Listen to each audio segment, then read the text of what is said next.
आज दोपहर news bulletin में नजर डालेंगे अभी तक की प्रमुख खबरों पर। सबसे पहले हेडलाइन।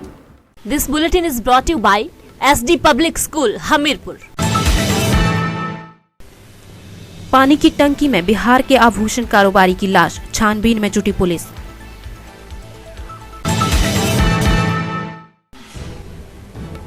लाहौल स्पीति में 2 दिन तक बंद रहेंगे शैक्षणिक संस्थान।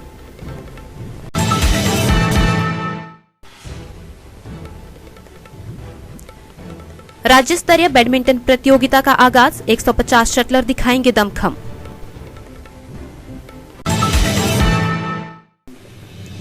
यहां जगह जगह पाइपें गुजारने से बिगड़ गई सड़कों की सूरत।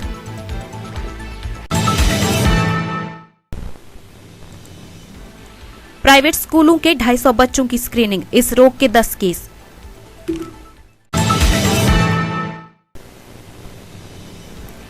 $60 लाख से पक्की होगी सड़क, मोनेस्ट्री तक पहुंचना होगा आसान।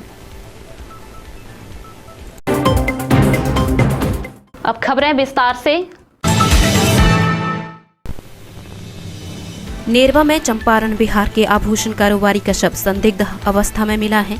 पुलिस ने कमरे में पानी की टंकी से शव को बरामद कर पोस्टमार्टम के लिए भेज दिया है। मामले की जांच की जा रही है। बताया जा रहा है कि आभूषण व्यवसायी गगन के बेटे ने उसे बिहार से कई बार फोन किया। जब फोन नहीं उठाया तो उसने अपने एक परिचित से संपर्क साधा और उसे कमरे में जाकर देखने को कहा। परिचित ने कमरे में लाश पड़ी देखी व इसकी सूचना पुलिस को दे दी। पुलिस ने मौके पर पहुंचकर कमरे के अंदर गगन का शव पानी की टंकी में पड़ा पाया। शव के आसपास खून की छींटें भी पाई गई, जिससे यह मामला हत्या का लग रहा है। पुलिस ने शव को कब्जे में लेकर आगामी कार्रवाई शुरू कर दी है। एसडीपीओ चौपाल राजकुमार ने कहा कि फॉरेंसिक टीम को मौके पर बुलाया गया है। मामले की गहनता से जांच की जा रही है। पोस्टमार्टम रिपोर्ट के बाद ही कुछ कहा जा सकता है। मुझे तो एसएचओ नेरवा ने फ़ोन किया था कि एक डेड बॉडी जो है वो कमरे में मिली है, जिसके बारे में पता चला कि इनका नाम गगन है और ये यहीं सुनार का काम करते हैं। तो इस सूचना पर हमने इनके घर वालों को इंटीमेट कर दिया और इनके घर वालों को सूचित करने के बाद और लोकल जो पार्षद हैं और जो चेयरमैन है नगर परिषद के, उनके समक्ष जो है जाके अंदर जो है चेक किया तो पानी की टंकी में जो है इनकी डेड बॉडी जो है वो पाई गई। तो मौके पर कुछ खून भी पड़ा हुआ है, तो प्रोबेबली जो है हालात जो है संदिग्ध लग रहे हैं। डेड बॉडी को हमने पोस्टमार्टम के लिए नेरवा अस्पताल ले आए हैं और जैसी पोस्टमार्टम रिपोर्ट आती है, जो भी कानूनी कार्रवाई बनती है वो हम करेंगे। और इसके अलावा हमने फोरेंसिक की टीम को भी सूचित किया है। तो थॉरोली चेक करने के बाद ही कुछ जो भी साक्ष्य वहाँ से मिलते हैं, कलेक्ट होते हैं, उसके उपरांत ही कुछ बता पाएंगे इसके बारे में। SD public school Hamirpur CBSE से मान्यता प्राप्त, पिछले 19 वर्षों में एक जाना पहचाना नाम। लड़कों और लड़कियों के लिए कक्षा 3 से 12वीं तक उत्तम हॉस्टल सुविधा, पढ़ाई के साथ साथ प्रतियोगी परीक्षाओं की भी करवाई जाती है पूरी तैयारी। तो देर किस बात की, आज ही एडमिशन ले हरे भरे तथा प्रदूषण रहित वातावरण में स्थित एसडी पब्लिक स्कूल हमीरपुर। संवारे अपने बच्चे का आज और कल। अधिक जानकारी के लिए संपर्क करें 9418537500 पर या फिर लॉग इन करें www.sdpublicschoolhamirpur.in पर। लाहौल स्पीति में पिछले 24 घंटों से बर्फबारी हो रही है। घाटी में हिमखंड खिसकने की आशंका को देखते हुए प्रशासन ने जिला में 2 दिन के लिए शैक्षणिक संस्थान बंद रखने का निर्णय लिया है। डीसी लाहौल स्पीति राहुल कुमार ने कहा कि जिला में रविवार से लगातार बर्फबारी हो रही है, जिस कारण कई इलाकों में हिमखंड खिसकने का खतरा बना हुआ है। लिहाजा प्रशासन ने जनहित में 20 और 21 फरवरी को सभी शैक्षणिक संस्थान बंद रखने का निर्णय लिया है। खेल नगरी धर्मशाला के इंडोर स्टेडियम में 3 दिवसीय राज्य स्तरीय मास्टर वेटरन बैडमिंटन प्रतियोगिता का उद्घाटन हिमालयन गद्दी यूनियन के प्रदेश अध्यक्ष एवं समाज सेवी मोहिंद्र सिंह ने किया। जिला कांगड़ा बैडमिंटन एसोसिएशन की ओर से राज्य स्तरीय प्रतियोगिता करवाई जा रही है। इसमें राज्य भर से 150 के करीब 35 आयु वर्ग से लेकर 75 आयु वर्ग तक के खिलाड़ी भाग ले रहे हैं। इसमें सिंगल व डबल मुकाबले महिला व पुरुष वर्ग के खिलाड़ियों के बीच खेले जाएंगे। इस दौरान साउथ कोरिया में खेलकर आए इंटरनेशनल खिलाड़ी योगेश चौहान को भी सम्मानित किया गया। नेशनल मास्टर 35+ में नेशनल चैंपियन भी रह चुके हैं।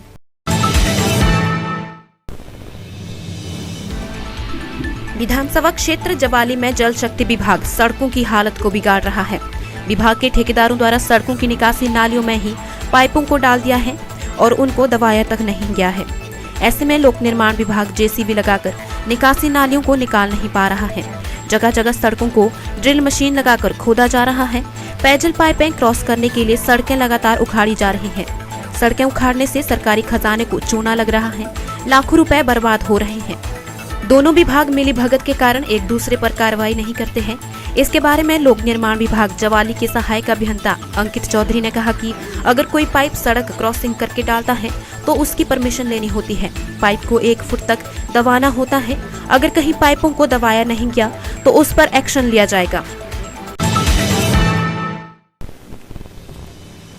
स्कूली बच्चों में मम्स के केस आना फिर शुरू हो गए हैं। स्वास्थ्य विभाग को हमीरपुर जिला के भोरंज क्षेत्र के एक निजी स्कूल के बच्चों में इस रोग के बारे में सूचित किया गया था। स्वास्थ्य विभाग की टीम ने स्कूल में 250 विद्यार्थियों की स्क्रीनिंग की। इस दौरान 10 केस मम्स के पाए गए। गौरतलब है कि हमीरपुर शहर के साथ लगते कई स्कूलों में मम्स के मामले सामने आए थे। स्वास्थ्य विभाग ने शिक्षा विभाग को निर्देश दिए थे कि संक्रमण से पीड़ित बच्चों को स्कूल प्रशासन के द्वारा छुट्टियां दी जाएं। इस बारे में मुख्य चिकित्सा अधिकारी डॉक्टर आर.के. अग्निहोत्री ने कहा कि 250 के करीब विद्यार्थियों की स्क्रीनिंग की गई और 10 बच्चों को मम्स पाया गया। उन्होंने बताया कि मम्स एक गंभीर वायरल संक्रमण होता है। ठंड लगना, सिर दर्द, भूख का कम हो जाना, बुखार और बीमार महसूस होना इसके लक्षण है। हमने वहाँ पे खुद जाके मैंने निरीक्षण किया वहाँ पे आज ही, और बहुत स्ट्रेंथ है उस स्कूल में। और भोरंज ब्लॉक के एक स्कूल है वहाँ पे, और 400-500 के बच्चे लगभग प्राइमरी है वहाँ पे उसमें। और हमने सभी बच्चों का निरीक्षण किया और स्टाफ से बात की। इसमें कुछ लक्षण इस तरह के होते हैं कि बुखार आता है, कानों के आगे सोजिश, दर्द होती है, खाने पीने में कई तकलीफ होती है, बॉडी एक्स हो जाती है, सर दर्द हो सकती है। और जब सोजिश आती है तो वो सोजिश जो वो 1 हफ्ते से 2 हफ्ते तक रहती है और 2 हफ्ते बाद ठीक हो जाती है। इसका जो मुख्य जिनको हमने निर्देश दिए हैं, जो प्रिंसिपल जो स्कूल्स के हैं, और डिप्टी डायरेक्टर को भी हम इसकी चिट्ठी डाल रहे हैं कि इस तरह का जो बच्चा होता है उसको कम से कम 5 दिन का जो घर पे आराम कराया जाए। इससे 2 फायदे होते हैं। एक तो फायदा कि बच्चा जो है जल्दी रिकवर करता है और घर में उसको डाइट और किसी बाकी जो केयर है वो अच्छे ढंग से हो पाती है, क्योंकि इसमें दवाइयों का रोल बहुत ज़्यादा नहीं है।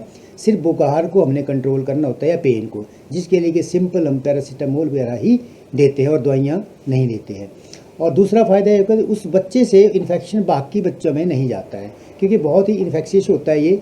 जब बच्चा खांसता है, थूकता है, उसकी जो नाक या गले की जो मुंह का जो सलाइवा है वो कहीं टच करता है तो उससे संक्रमण जो है दूसरे बच्चों में बहुत जल्दी चले जाता है। और इसमें जो 8 से 10 साल के जो बच्चे हैं वही उसमें उन्हीं में ज़्यादा संक्रमण होता है, और जो बड़े बच्चे होते हैं उनमें संक्रमण बहुत ही कम पाया जाता है। इसमें घबराने की कोई ज़रूरत नहीं होती है, ना ही खास दवाइयाँ का रोल है। आराम से बच्चों को तरल पदार्थ जो वो ज़्यादा दें, और खट्टी या संतरे जैसी जो चीज़ें हैं वो इरिटेट करती है हमारी ग्लैंड को, पैरोटिड ग्लैंड जहाँ सोजिश आती है वो ना खिलाएं। और अगर बुखार होता है तो उसको नियर बाय जो हमारा स्वास्थ्य केंद्र वहाँ पे दिखाएं। और बाकी एंटीबायोटिक्स का वगैरह इसका कोई रोल नहीं है, वो खुद इन दवाइयों का प्रयोग मत करें। को हमने निर्देश दे दिए है कि वहाँ पे जो उस एरिया के आपके जो ब्लॉक्स हैं वह हमारे आशा के माध्यम से उनका सारी इन्फॉर्मेशन लें, हेल्थ वर्कर के माध्यम से, और इन स्कूलों का निरीक्षण करें, सभी का ऑनलाइन लिस्ट करके हमें बताएं कि कितने कितने केसेस हुए हैं। और ये जल्दी मेरे को लगता है 1 हफ्ते में इसको कंप्लीट कर लेंगे सारे डाटा। और जो विभाग की तरफ से आईसी भी करें कि इसको किस तरह बचाव किया जाता है, क्योंकि ये संक्रमण है तो कफ जो खांसी करता है बच्चा तो उससे ही फैलता है, या छींकता है, कई बार इसका थूक गिर जाता है। तो तभी हमने कहा कि बच्चों का 5 दिन जो है ज़रूर रेस्ट कराएं, और घबराने की कोई इसमें आवश्यकता नहीं है।